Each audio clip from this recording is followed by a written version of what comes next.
যে এমপি তো লাভবান, যদি আগে জানতাম তাহলে আরো আগে এমপি তুমি তো বড় ব্যবসা। আর এত গাত্র দাও কিসে? আমি বরাদ্দ পাইছি এটা আমি বলতে পারবো না আমার এলাকায়, মানে কি আমি কি চুরি করতে চাই? আসসালামু আলাইকুম রহমতুল্লাহি ওয়া বারাকাতুহু। দেশ এবং প্রবাস যেখানে বসে আজকের ভিডিও দেখবেন সবাইকে শুভেচ্ছা অভিনন্দন। প্রিয় দর্শক, আশা করি সবাই ভালো আছেন। আপনারা যারা আমার নিয়মিত দর্শক এবং যারা নতুন, আপনারা সবাইকে আমি অভিনন্দন জানাই আপনাদের কারণে এতটুকু এগিয়ে যাওয়া, এবং সেই সাথে যারা নতুন দর্শক আপনারা চ্যানেলটি সাবস্ক্রাইব করে রাখবেন এবং বেশি বেশি করে শেয়ার করবেন। যারা অলরেডি সাবস্ক্রাইব করেছেন তাদেরকে আবারও ধন্যবাদ জানাচ্ছি। বরাদ্দ পেয়েছেন তার এলাকার জন্য সেটা প্রকাশ করেছেন, কিন্তু গতকাল সংসদে পয়েন্ট অফ অর্ডারে দাঁড়িয়ে জাতীয় পার্টির নেতা চূন্য তার বিরোধিতা করে সে কথা বিরোধিতা করেছেন, কারণ তিনি ব্যারিস্টার সম্বন্ধে সত্য কথা বলেছেন, সে কারণে তাদের সমস্যা হচ্ছে, সে কারণে তিনি ব্যারিস্টার সম্বন্ধে এইসব কথা উদ্ধার করার জন্য বা তার আইনানুগ যে সংসদীয় যে ব্যবস্থা করার জন্য স্পিকারকে বলেছেন। আসলে জনগণের এখন প্রশ্ন হয়েছে, আজকে আবার ব্যারিস্টার সুমনও কিন্তু তার জবাব দিয়েছে। সে কী কারণে এগুলো বলেছে, কেন বলেছে। সে বলেছে আমাকে আমার এলাকা এত টাকা বরাদ্দ দিয়েছে, সেগুলো আমি বললে ক্ষতি কী, কোনো তো সমস্যা নেই। হয়তো চূন্য সাহেব তারা সেখান থেকে কিছু চুরি করবেন, খাবেন, সে কারণে হয়তো বলেনি। আপনারা জানেন যে এই নির্বাচনে আমার এলাকায় একটা, যদিও আমি এলাকা থেকে নির্বাচন করেছি, কিন্তু সারা দেশের মানুষ সোশ্যাল মিডিয়ার মাধ্যমে যারা আমাকে চিনেন আমার জন্য দোয়া করেছেন। তা আমার ইচ্ছা ছিল যে এমপি হইলে যেসব জিনিসগুলো আসলে প্রকাশ পাইলে জাতির ভালো হয়, দেশের ভালো হয়, এগুলো আমি প্রকাশ করব। আমি এরই ধারাবাহিকতায় আমি যে কাজটা করেছি এটা হচ্ছে কি, এমপি হওয়ার পর জননেত্রী শেখ হাসিনার যে সরকার, এই সরকার আমাকে যা যা দিয়েছেন আমি এগুলা প্রকাশ করেছি। আমি আগে নিজে আমি কখনো জানতাম না যে এমপিরা কত সম্মানী পান। আমি মনে করি এটা লুকানোর কিছু নাই, এটা বললে স্বচ্ছতা হয়। এটা আমি আমার বেতনের কথা বলেছি, আমি কত টাকা বরাদ্দ পেয়েছি। বরাদ্দ মানে হচ্ছে গিয়ে ওনারা বলছেন যে নগদ টাকা, আসলে বরাদ্দ তো এইটা চিন্তায় আসে কিভাবে যে এমপি নগদ টাকা পাবে। নগদ টাকার তো কোনো বিষয়ই না, আমরা তো ট্রাস্টি মাত্র, আমরা মানুষের সম্পদের ট্রাস্টি, আমাদেরকে মাধ্যমে বন্টন করা হবে। আমরা এই সম্পদের কোনো মালিকও না।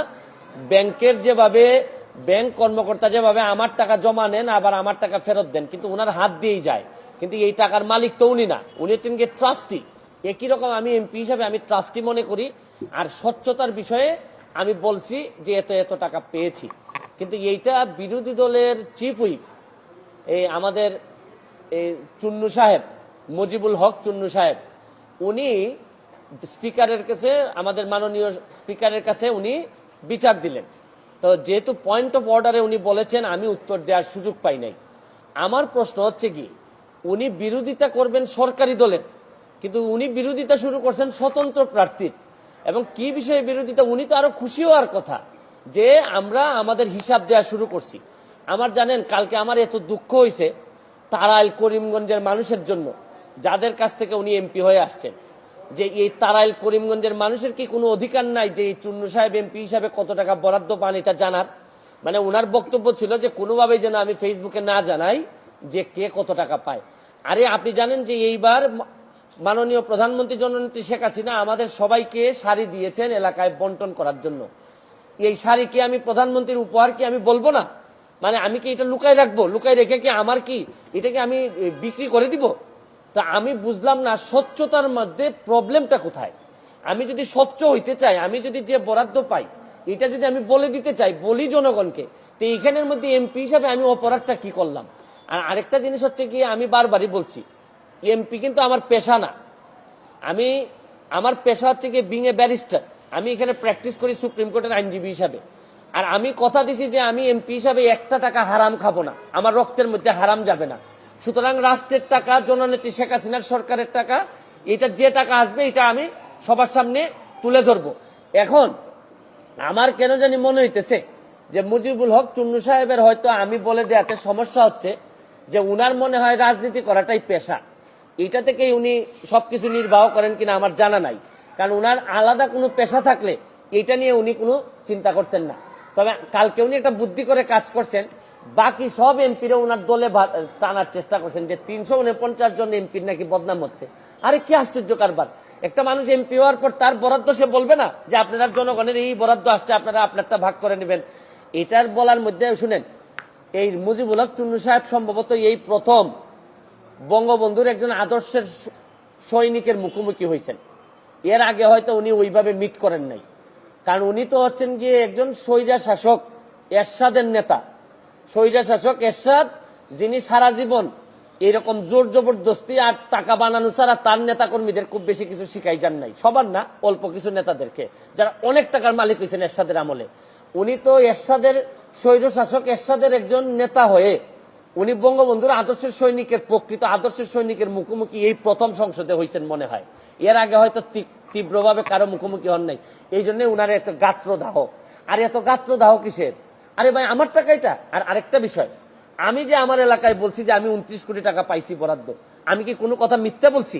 মিথ্যে বললে উনি আমার বিরুদ্ধে ব্যবস্থা নিক।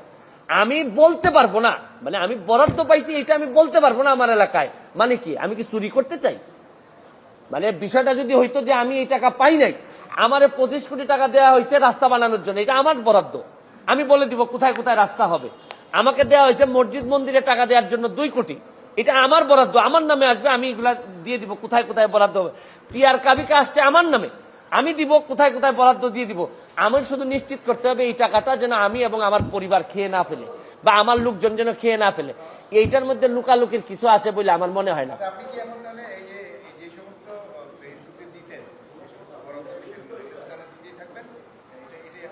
এটা ওই যে ওই আপনার চুন্নু সাহেব, আমি আপনার একটা কথা বলি, এর চেয়ে বড় বড় সাহেবদের সাথে আমার দেখা হয়েছে, তাও আমার চরিত্র বদলায় নাই। আমি আমার যে কাজ বিশ্বাস করে করি, স্বচ্ছতার সাথে করার চেষ্টা করি, যতদিন করব ততদিন এমপি থাকবো। এটা কি আমার বাপের পোস্ট নাকি যে সারা জীবন থাকা লাগবে এখানে? আমার যদি যোগ্যতা না থাকে, আমার চেয়ে ভালো লোক যদি আসে এমপি হবে, কিন্তু আমি যতদিন আছি অতদিন যেটা সাধারণ মানুষের, আমি চুন্নু সাহেবের কথায় আমি এমপি হই নাই। আমি এমপি হয়েছি আমার 7 লাখ মানুষের ভোটে এবং দোয়া এমপি হয়েছি, এবং ল্যান্ডস্লাইড বিক্রি হয়েছে আমার। আমি আমার জনগণকে খুশি করার জন্য যা করব তাই করব, আমি এর বাইরে কোনোদিন যাওয়ার প্রশ্নই আসে না। এটা তো শুনেন, আমাদের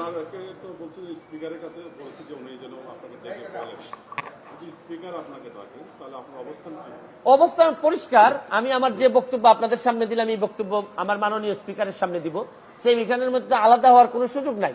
তবে আমার বিশ্বাস, এই যে এই মুজিবুল হক চুন্নু সাহেবের যে ব্রেইন আর যে অবস্থা, তার ব্যাপারে আমি যা শুনি, তাতে আমার বিশ্বাস মাননীয় স্পিকারও জানেন তার অবস্থাটা কি। যে তারে সে যখন বক্তব্য দেয়, আমি বুঝতেই পারি না কি বিরোধী দলের লোক বক্তব্য দিচ্ছে নাকি না সরকারি দল বক্তব্য দিচ্ছে। মানে এমন ভাবে সরকারের মধ্যে ঢুকে আছে এই ভদ্রলোকের বিরোধী। আরে ভাই, সবসময় সরকারি দলের সাপোর্ট করার জন্য তো মাঝে মধ্যে বিরোধিতা করতে হয়। সরকারি দলের মানে আপনি সবসময় ক্ষতি চাইবেন তা না। সরকারি দলের আরে বাপও তো মাঝে মধ্যে ছেলের সমালোচনা করে, ছেলে বাবার সমালোচনা করে। আমার তো মনে হয় যে এই চুন্নু সাহেবরা এমন ভাবে ভিতরে ঢুকছেন, এরা তাদের সক্ষমতা সম্পর্কে কিছু জানেও না, বুঝেও না। কেন যে বিরোধী দল হয়েছে আল্লাহ মাহবুদ জানে। আর এরাও 11 জন, আর আমরা স্বতন্ত্র আছি 65 জন। আমরা তো হিসাবে তো আমরাই বিরোধী দল হওয়ার কথা, কিন্তু এখন কারণে অকারণে আমরা যেহেতু ওনারা একটা দল হিসাবে আসছেন, তা আমরা ওনারা মেনে নিছি। কিন্তু উনি তো সরকারি দলের বিরোধিতা না করে মাশাআল্লাহ এখন শুরু করছেন যে স্বতন্ত্র ক্যান্ডিডেট কেন টাকার ঘোষণা দিয়ে দেয়, এই কারণে উনি বিরোধিতা শুরু করছেন। আমার এখন তারাইল আর করিমগঞ্জবাসীর জন্য আল্লাহর কাছে দোয়া করা ছাড়া আপাতত আর কোনো পথ নাই। না, তা ঠিক আছে। আচ্ছা আচ্ছা আচ্ছা আচ্ছা, হ্যাঁ কথা বলো। মাসুদ মাসুদ মাসুদ এদিকে। হ্যাঁ আস্তে। আমি তো উনার দায়িত্ব কিভাবে পালন করছেন আমি জানি না, আপনাদেরকে একটা নমুনা দিলাম। উনার দায়িত্ব ছিল হচ্ছে বিরোধী দল হবে, সরকারের সমালোচনা করবে, সরকার যেন সঠিকভাবে চলতে পারে, দেশে যেন দুর্নীতি মুক্ত হয়, এগুলার জন্য উনি প্রতিবাদ করবে। এটাই বিরোধী দলের দায়িত্ব বলে জানি। বিরোধী দলের দায়িত্ব যে স্বতন্ত্র, যে একটু ভালো কাজ করতে চায়, সৎ হইতে চায়, তারে যে চাপটি মারিয়া ধরে সংসদ থেকে বের করে দেওয়ার প্ল্যান করছেন, এটা তো আমার জানা ছিল না। আমার মনে হয় না এটা কোনো পৃথিবীর কোনো জায়গায় বিরোধী দলের দায়িত্ব এটা হইতে পারে, আমার এটা জানা না। Thank you. যে এমপি যে তো লাভবান, যদি আগে জানতাম তাহলে আরো আগে এমপি, তুমি তো বড় ব্যবসা।